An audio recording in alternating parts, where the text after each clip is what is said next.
Chris Clough, it's another day, another podcast. How are you doing? Roland Chidiak, happy to be here. Felt like a really busy, busy week. I'm sure we can sort of rip it apart as we chatted out this morning.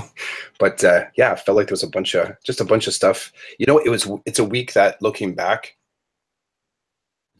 looking back on it, seemed random. Felt like I was kind of like just appearing in a bunch of different places. You ever had that moment when you're driving?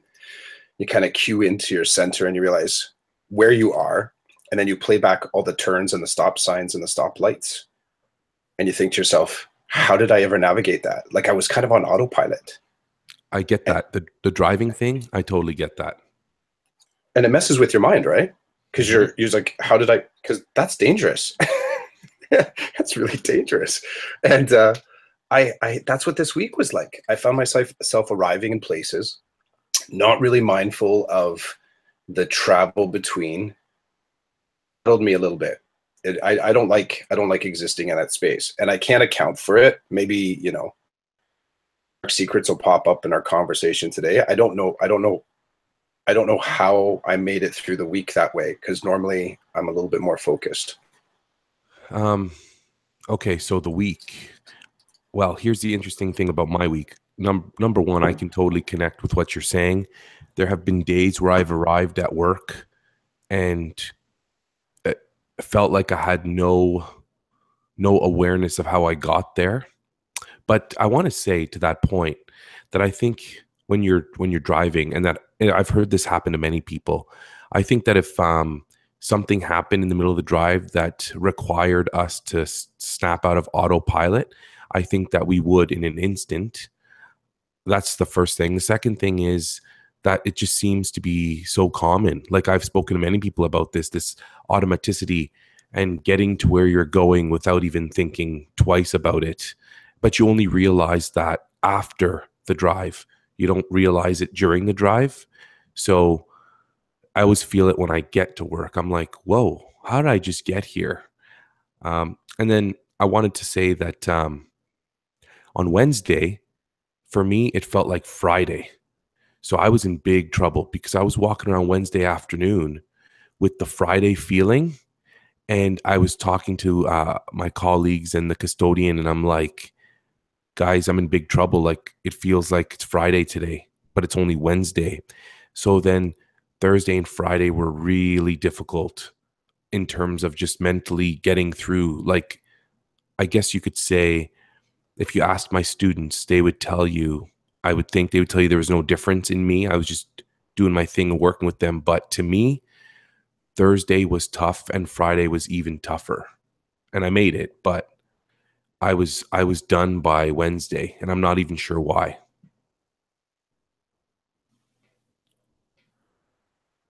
Yeah.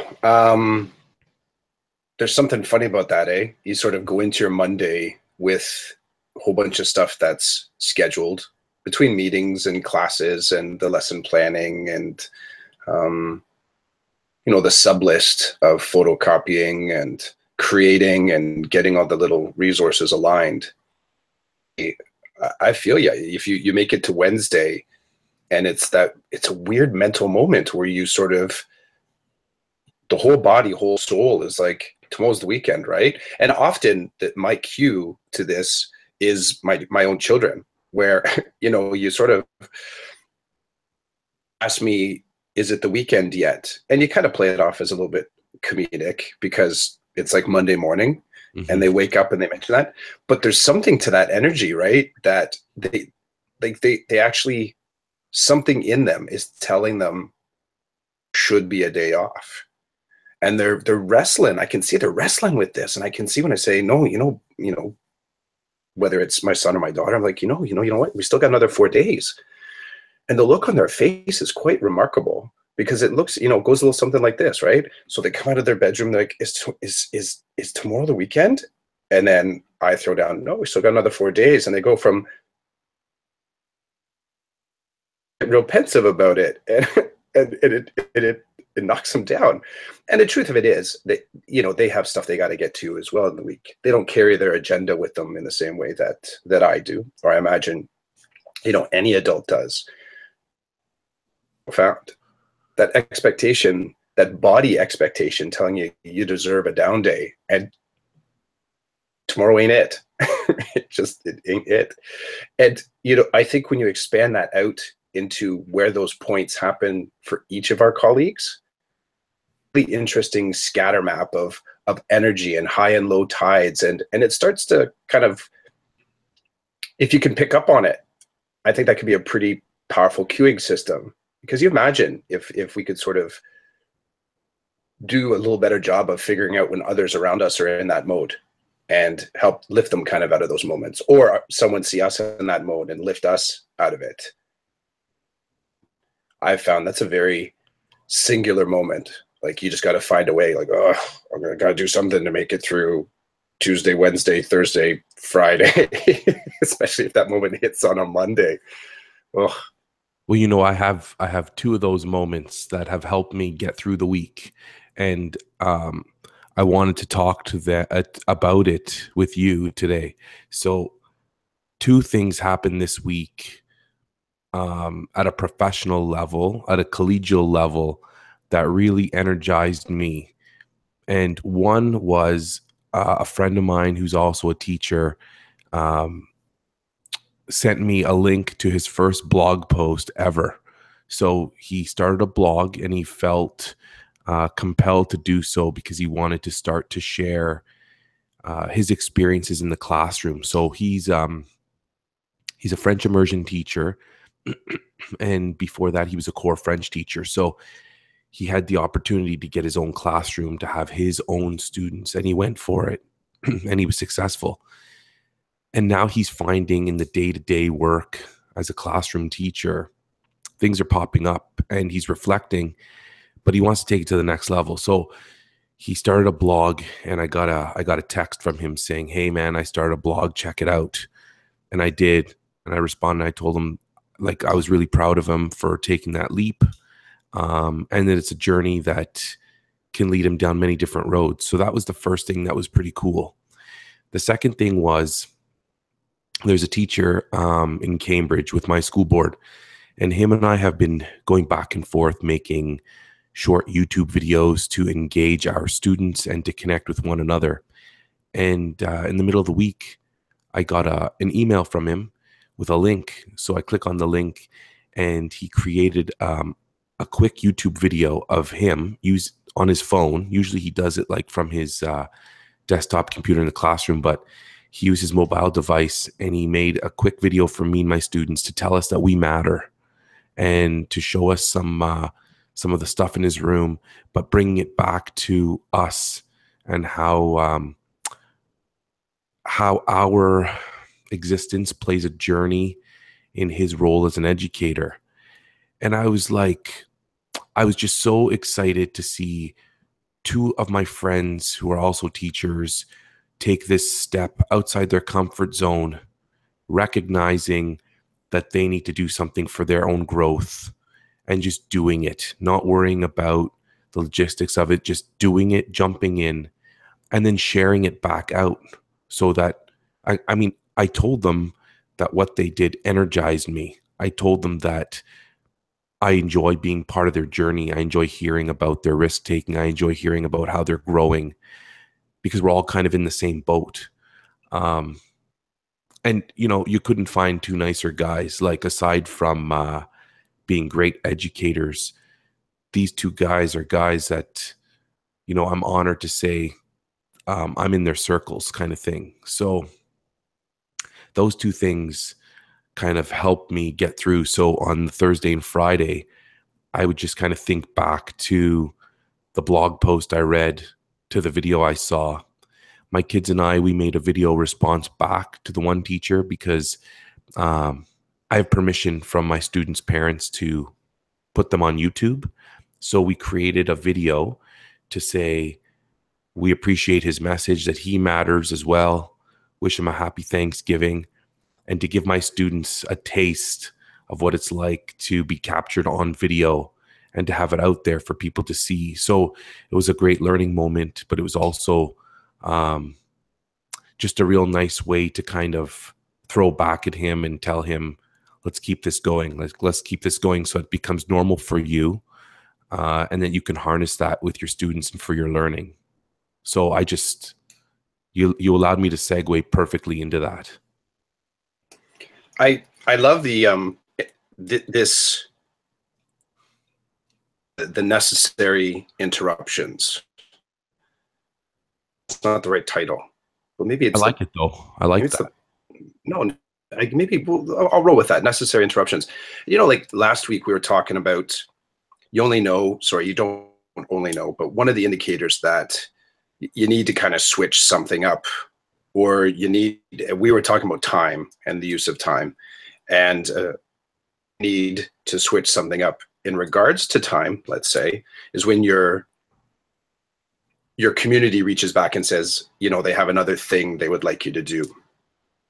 And you decide that sort of value of that community and whether or not it works in the schedule. But I think that's a little bit of that can feed into that positive compulsion to fix or create or to respond or to communicate. It's a very human interaction at that point, because you're not just broadcasting anymore. You're connecting back and forth. So you have some reciprocity. And I like what you're suggesting about the motivation here to give more of your time, because it is entirely, it seems to be fueled by this necessary interruption in your week, sort of identifying in your wellness and identifying where you are in your energy for the week. And then this thing kind of arrives just in time delivery, like the Amazon.ca of emotional support. And you go, okay, cool. This is the thing. It's, a drone drop of positivity into your day. And you go, you know what? This came, this is perfect. And the interesting thing about that is that there's investment. It can seem random. And I think there is a high randomness to it, because random is contextual and perceptual. It's random because you didn't see it coming. But it's not so random when you look at it the context of the relationships you've built. So there's a higher likelihood that someone's going to reach out with something like that as a random, because that's what you do. It's like passing each other in the hall and someone just throws you a high five, or they give you a wink, or they kind of just jump in and throw you that sort of like bear hug and say, good to see you, happy to see you. And you might just pass each other. In that intentional interruption can be quite profound in the week, especially if you give it some focus and you give it some energy, because some of those things can just pass by quite quickly. And I'm happy for you, because I know the power of that. I know the power of that moment. It's almost by necessity it has to have a little random to it, to just shake you enough to kind of say, I got to do something with this. I can't just let it go by. Well, how many times have people said in education that teachers have to be flexible?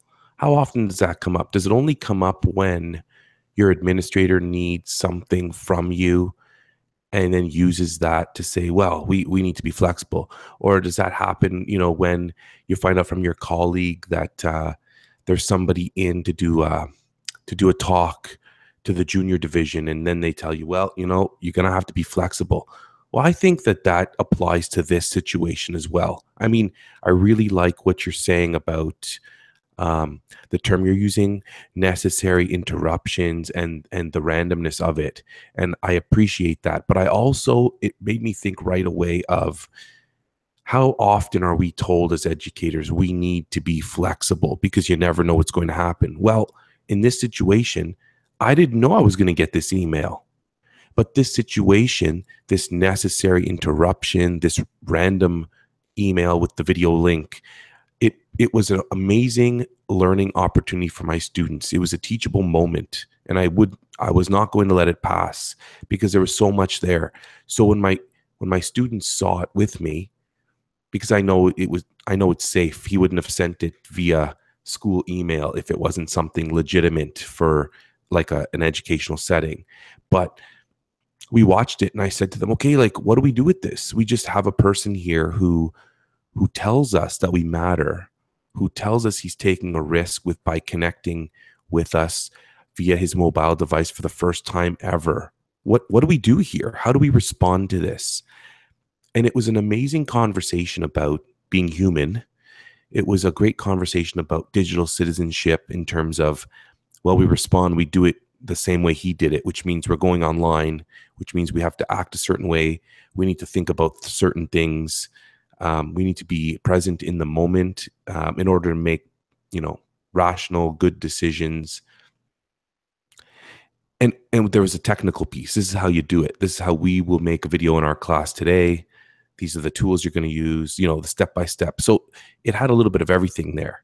And it didn't even take that long. It was like a 5 to 10 minute thing that we were able to do, but it was so worth those 5 to 10 minutes.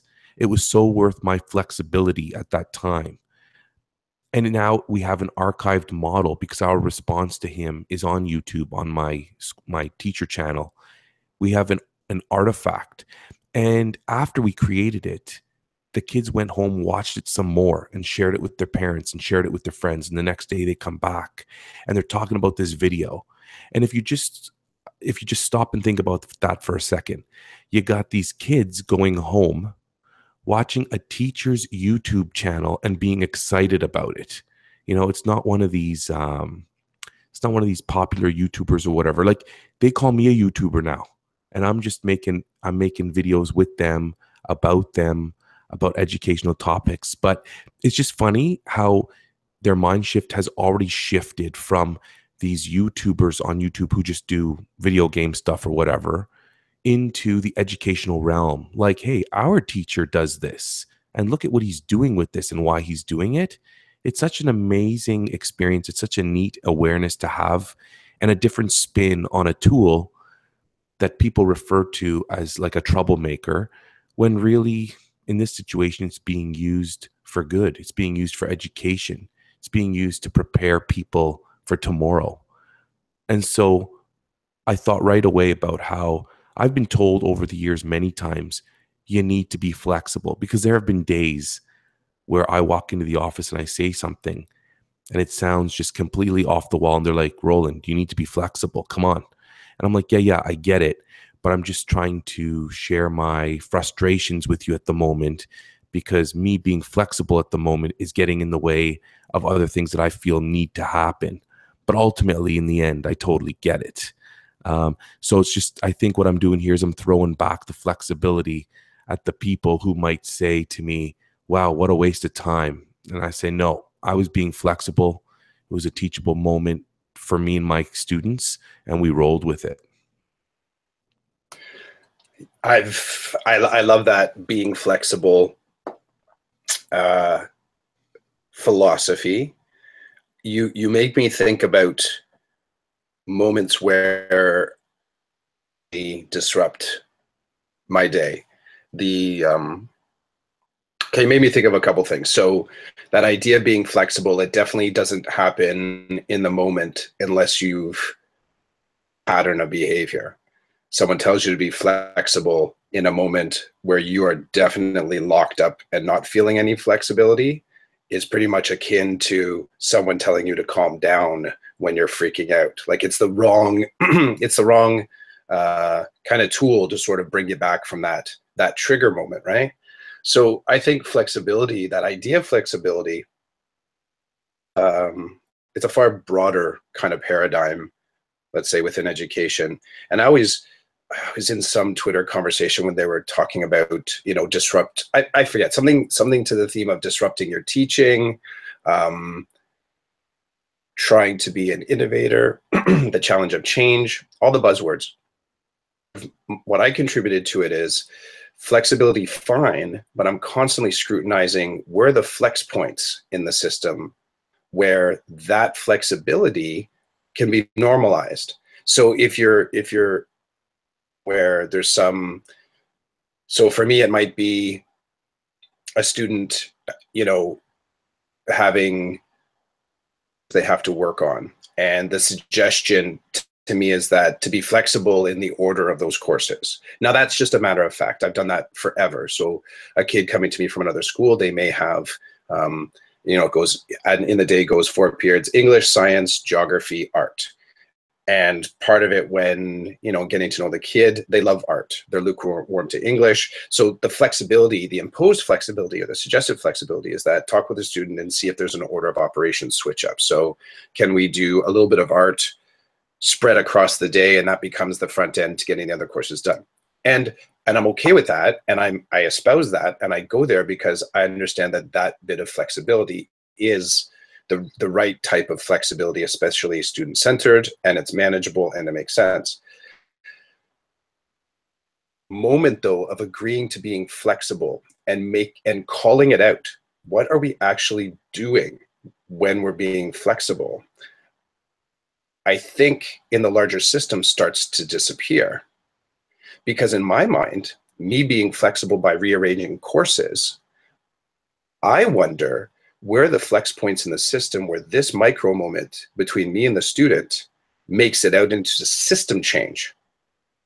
And I automatically blast out of that conversation to think about who is it could I talk about that type of strategic scheduling in general. You know, would other people at other schools appreciate knowing about this moment? Some individuals that may look at, no, courses have to happen in a specific order, because when you make it specific about what the flexibility is, and it's not just a general theme of flexibility, then you can really dig in and get some work done about why this flexible moment could be really valuable to other people in the system. So in talking about flexibility, I don't like it to be thematic. I don't like it to be kind of broad and just kind of foggy. By calling it out and being specific about what we're being flexible, we're also throwing a little bit of analysis back to the system. Flexible. And then we have a real conversation. But I love that. I love that because that's happened to me as well. You know, that suggestion. And I've been in the amongst a group where you're sort of like sitting with 30, 40 other teachers, and someone is presenting from the front talking about flexibility. So I always love to bring it down to what are we actually talking about here? Let's try and be as specific as possible.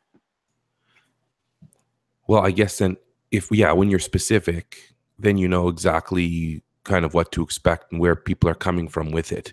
Until that point, though, I'm going to do with flexibility what's been done to me, and that's use it when I need it to work. So I'll give you a great example. And I'm not complaining here with my example. I'm just providing you with evidence of what I'm referring to. So, you know, got an email from my principal this week, and it's about our fall fundraiser.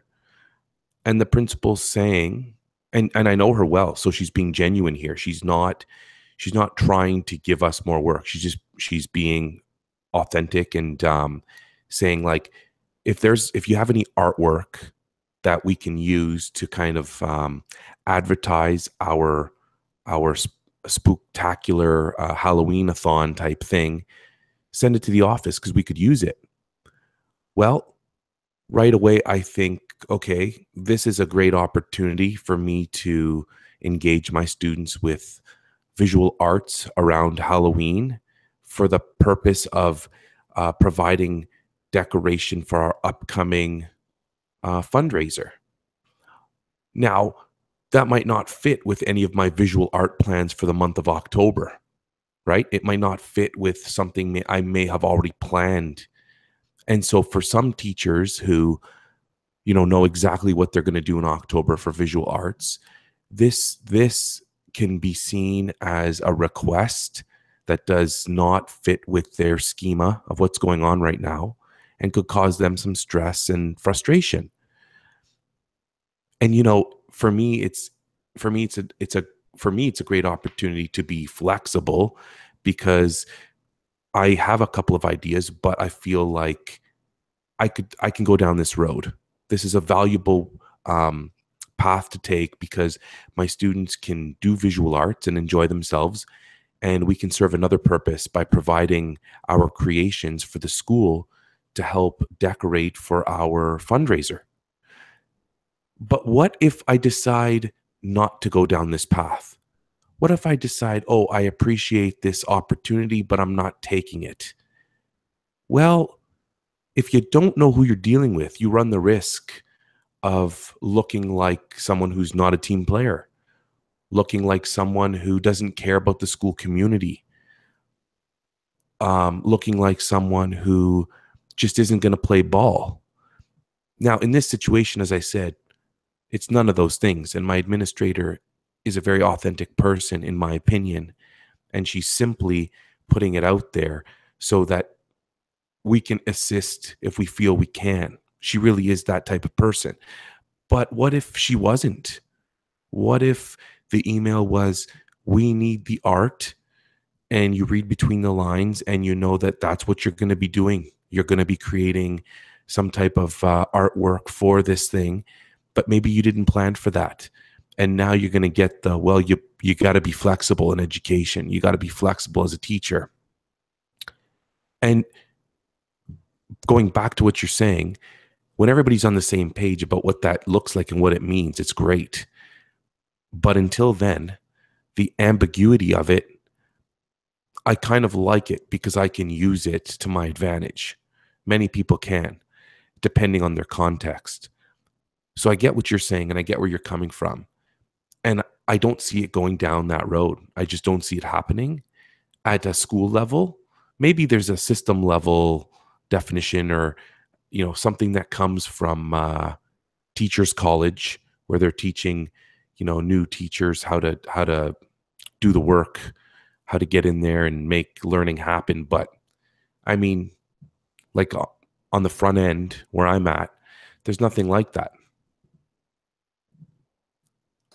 Yeah, I think I like you mentioned your comfort level with that type of ambiguity. And, I don't know if, that's a word that also pops up sometimes with flexibility, is that ambiguity kind of comes along with it. And in looking at how we sort of activate change in our day, or change in our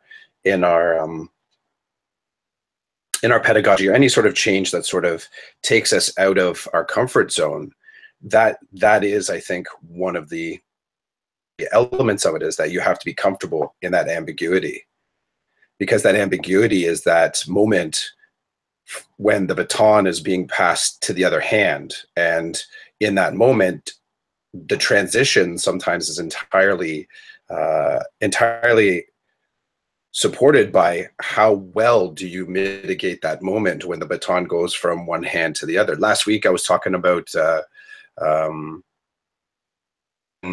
changing my watch to my other wrist, and getting comfortable with that idea that I'm still telling time. I just have to remind myself to look in a different direction. And that's that ambiguity moment. Like it's really hyper simplified, but I don't spend a lot of time looking at my right wrist freaking out like, oh, what did I do with my watch? Oh yeah, I put it over here. It's on this watch. But there's other changes where that ambiguity, that moment, that transition between the two wrists can feel a little bit more like you're hanging in thin air.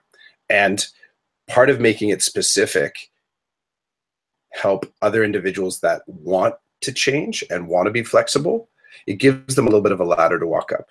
And, I would agree. I can see how I can rejig. I've been rejigging lesson plans based on the immediacy of context for a while. It's funny, where I get more weirded out is where I have to actually sit down and map something out in a little bit more concrete fashion.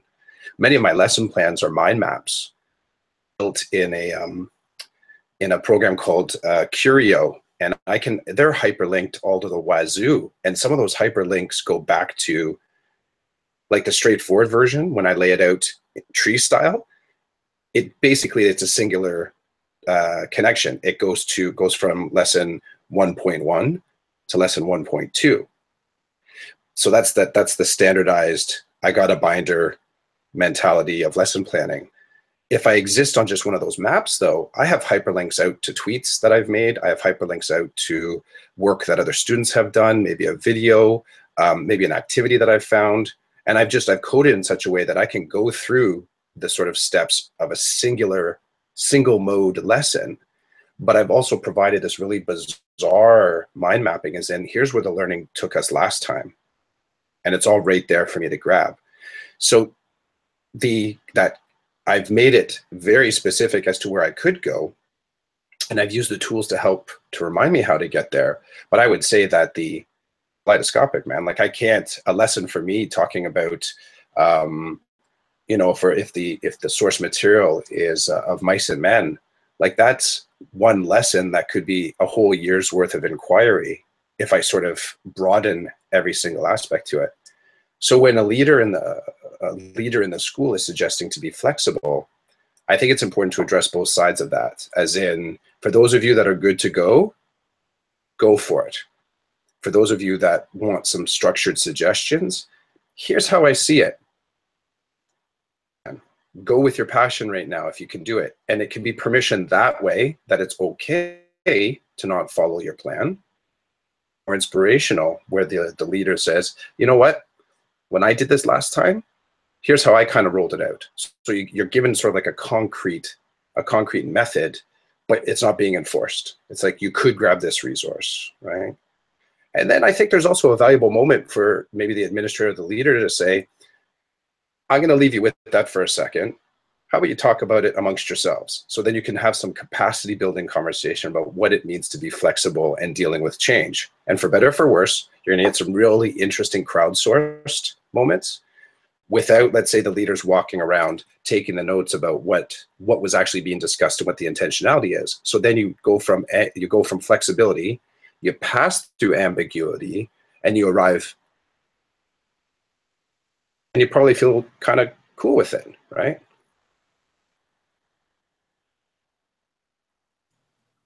I like what you did with that. You have this way about you of taking these things and really adding depth to them. I don't feel I do that. So I feel I scratch the surface, then you go deep. So it's good. It's a good combo between the two of us. Great. When I was listening to you talk about it from your perspective and the leadership, I really appreciate the leadership perspective of it too. The way you came at it.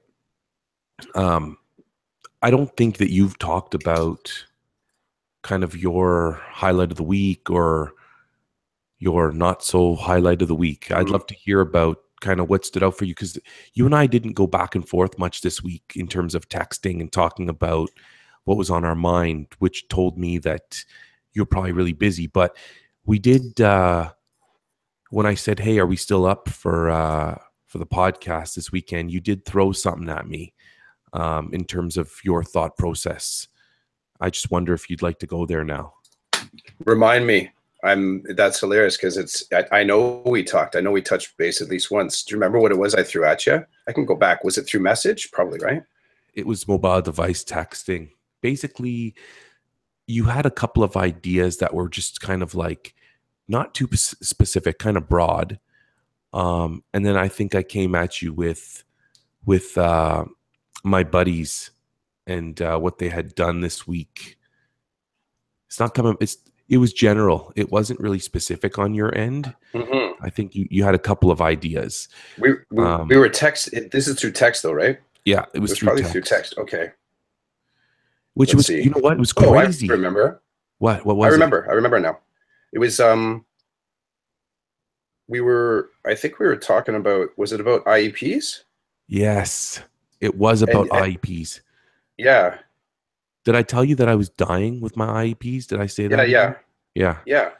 We I threw out the what you've been thinking about this week, and then IEPs. I also threw down concept of source code. Oh, yeah. What I accept as truth in EDU, and finally, I put in there and neurodiversity. And then my last, as I get to the end of it, this is me getting, I think, addressing, the going deep, but realizing that sometimes that deep is only good for me, because I see the last text I said to you is that, man, as I read my list, no wonder my brain is rattled, because I sort of I jumped from from shallow all the way to deep end so quickly. If I could, let me throw down a couple things. So I love where we've landed in that sort of flexibility and necessary interruptions. This past week, I would say what was a cornerstone to my week was a talk that I gave for the EdCan network. And Stephen Hurley and share a little bit of that story of getting there. And you remember back to the exchanges that we were in. So he was looking to expand a little bit on that. He brought the activities, if you remember the headlines from the future and the persona, the in this room. So this was the EdCan network. It was their inner council. So these were all, you know, I would say heavyweights in their own domains. These were superintendents, they were directors, there were some heads of corporation. Ministry of Education was represented there.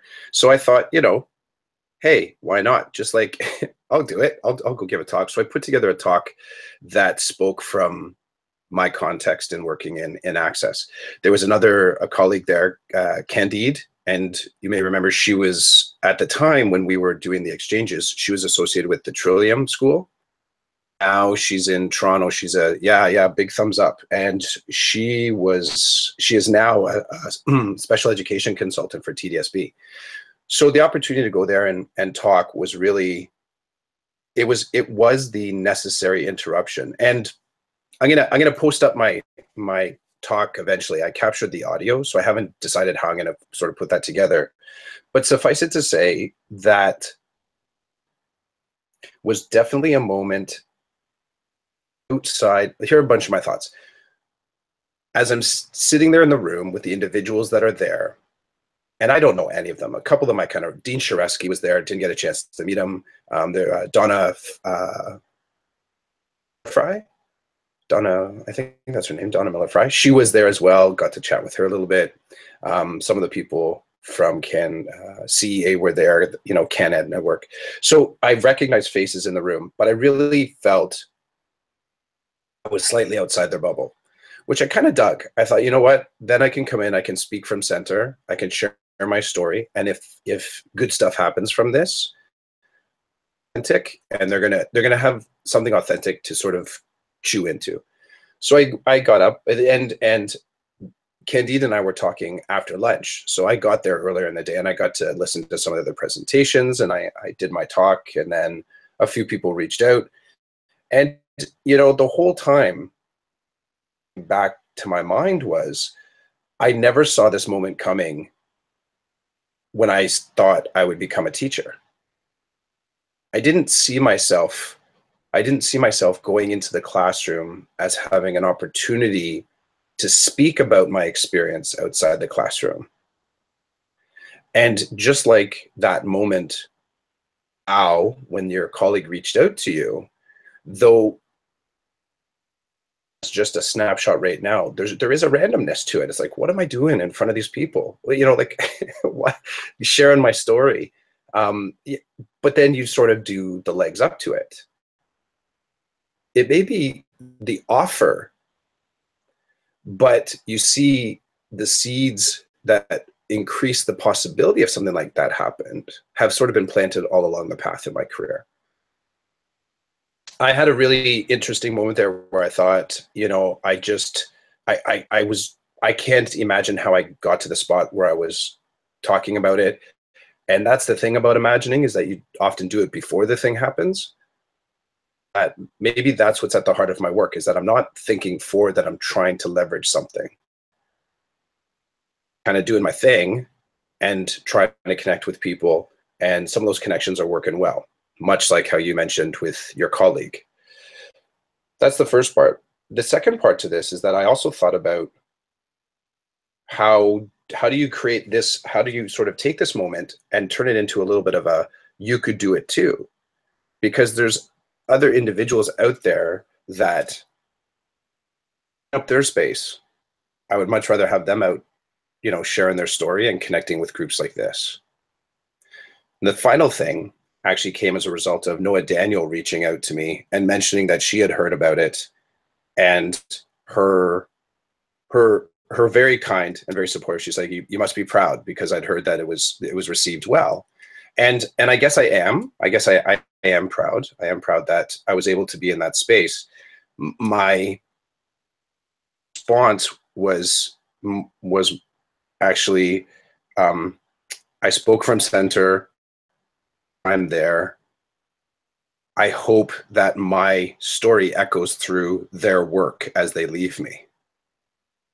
So when we have these opportunities to connect with individuals that they might not be at ground level, but really are a part of that superstructure of decision making, my hope is that they think of the story, that are able to glean something positive from it.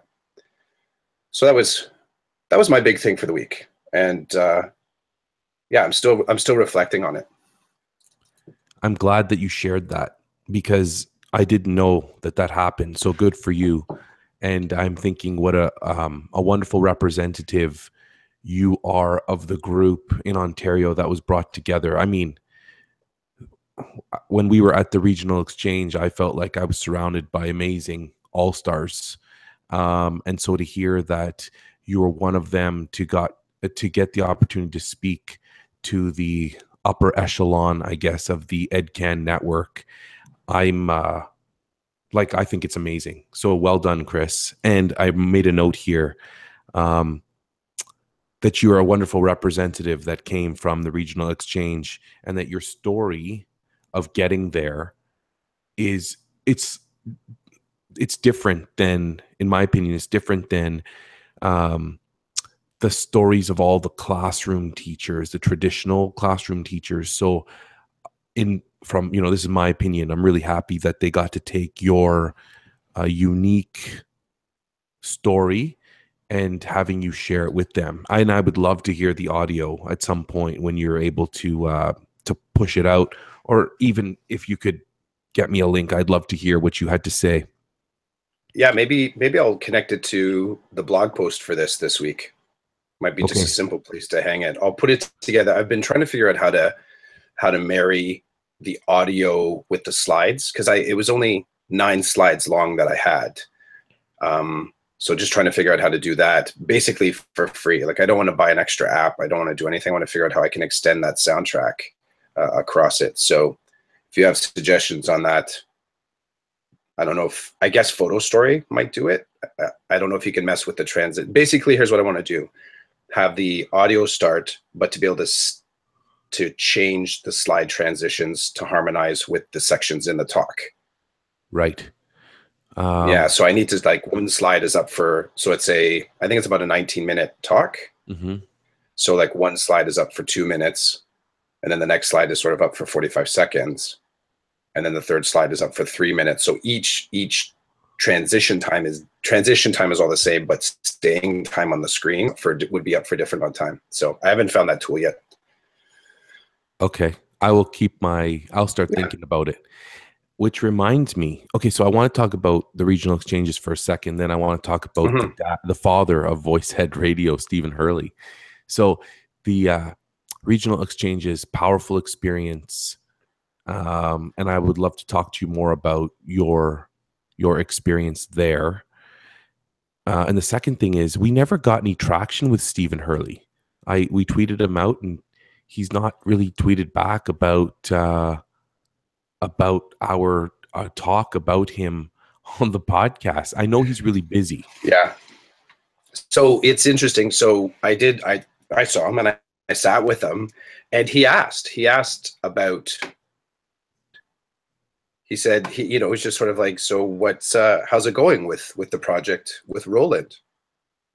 And I said, I flat out, I said, we're enjoying it. We're getting to we're getting a bit to ourselves, like getting a bit to sort of some of the things that we want to talk about in, friendly banter. And it was just sort of like, he was kind of circumspect about it. He was sort of, I really had the sense like he was, well, good for you guys. That's cool. I'm glad you guys are sort of doing that. And in it felt fatherly. You and I are not seeking approval. We're not sort of craving are we on the right track, boys? Keep going. But I had a little bit of that moment where I thought, like, he was like, totally makes sense. You two would do something. Like, this is what was, as I'm reading in his face, I'm like, totally makes sense. Glad you're sort of, doing another thing. He mentioned us to the group as, if he's the dad, we're like the children from the first marriage. because he mentioned right, and that voice ed has a lot of marriages now, but because we were the kids from the first marriage, he said for a while there, you and I were like sort of the bulk of the content, you more than me. But like it was sort of you and me jumping in quick and saying, sure, go ahead, use it. And then others kind of came in and had their thing too. You know, Rodenizer was a part of that early rollout too. So he definitely sees what we do as valuable. It's definitely in a positive light. I don't know. Has it been picked up by voice ed? No. Okay. And like that's okay. Yeah, absolutely. It's just I don't know. I just feel like my interaction with the father has dad's really busy these days, and so it's tough to get some time with him. It's almost like he's picked up an extra job to feed us all, Mm-hmm. and when he gets home I'm in bed, and when I wake up he's gone to work. I hope he So hears this part. well, you Dad, know we're what, not we're we'll have to just single out this little short part of the YouTube video to get him, because he's so busy that we just need him to hear yeah. the past 3 or 4 minutes, then he can laugh at us and move on. But yeah, I love the father analogy, the father connection, because and you throwing down the first marriage, like unbelievable, Chris, unbelievable where your mind goes. But I'm doing a really good job this week of taking notes. Like my notes are succinct. I can actually take these notes and put them in the blog post, and it's not going to hurt me to have to think extra or anything like that. Are you But using your Rocketbook? not at the moment, but I did use it. I did use it this week. I figured it out. I like it. Um, it's awesome. You should have seen the look on some of my colleagues' faces when they saw me take like a wet paper towel and just start soaking the page. Yeah. I'm just soaking the page, and they're like, "What are you doing?" I'm like, "I'm erasing my notes, and I'm going to use my paper over again." And it's really funny because people are, I think my reputation in the building that I work in, I think it's one of like a futurist, Mm-hmm. dare I say innovator, but like somebody who's always kind of living in the future. So somebody who's always looking down the road. Like the two EAs that work with me in the morning were just dying laughing the other day because I was talking about something that led to my knees. I was talking about my knees. I don't know why. It'll come to me in a minute. But I think we were talking about exercise. We were talking about phys ed, preparing for something we were going to do.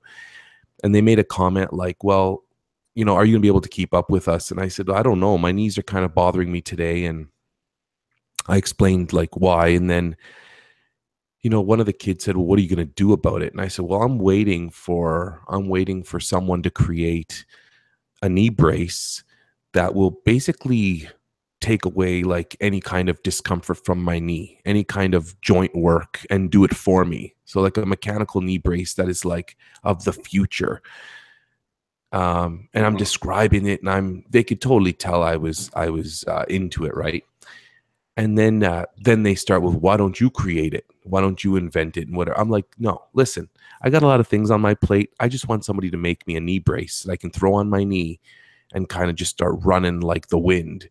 And my EAs are laughing. And so the next natural transition, I look over and I'm like, okay, so what are you laughing about this time? And they're like, you just don't live with us here. Like, you're just not here. You're always years down the road. You're always talking about the little bits you may have heard about now and what they could turn into later. And they said, we've not really worked with anybody like that. So it's kind of hard to wrap our brain around some of the things you say and some of the things that you would volunteer yourself for in order to kind of step into the future.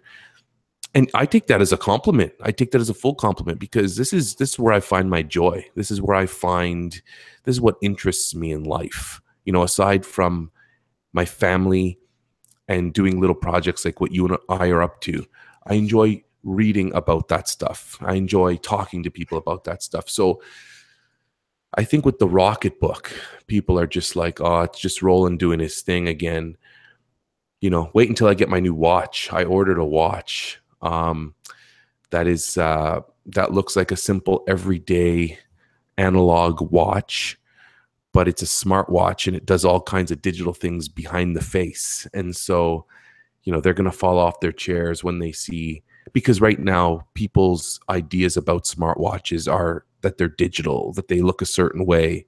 And so when I come to school with this new watch and introduce it to my coworkers, they're going to be like, holy cow, here we go again. So yeah, the Rocketbook, I'm digging it. I'm really enjoying that I can still put pen to paper and live like in the digital world with that. And I really like that I can just file away my notes digitally, and then they're just available to anyone and everyone. Like if my principal says to me, hey, that meeting that you had last week, I wasn't there. Can I have your notes? Well, I don't have to give her my book. I don't have to photocopy. I can just send her a link and she can read my notes. And then we can all just move on. You know what I mean? So I really like that idea. I like the new Rocketbook that's out, the color one for kids. Have you seen that? Yep. I saw that one. I'm not sure about it yet. I think I'm not sure about it just because it seems like it's just that. It's just color. Like is there anything else to it? Is it just being able to have different colors in it? I might have looked at it too quick, but when I read it, I was like, okay, that's like their 1.0. I'll wait till they figure out for me, it's interesting. What's more important is I'm constantly shooting off messages to @GetRocketbook saying, I want to be able to post my notes directly to Twitter. I want that to be a pathway. I don't want it to be Cloud Drive. I want it to be able to send it directly there. They just released the iMessage, which I haven't tried yet, but you can send it as a message instead. Maybe I'll try doing that to you one time this week and see what happens. Okay. Send a page and notes to you. Yeah, because that was one new destination that they've included. Have you spoken to them or reached out to them about the social media aspect of it? Yeah, I have. They had a voting forum, which I think is on their website, where it looks a little bit like a Reddit string, and you could sort of put in or vote for other people's suggestions. And that was the one that I put in there, is that I wanted to be able to send it directly to Insta. I want social media connections, so Insta, Tumblr, heck, even to be able to post it directly on my WordPress blog would be awesome. Oh, so just something that allows you to sort of, you can crack their code a little bit. And they're slow releasing. I'm not holding it against them. They're playing safe by releasing it into drive spaces and emails. Sure.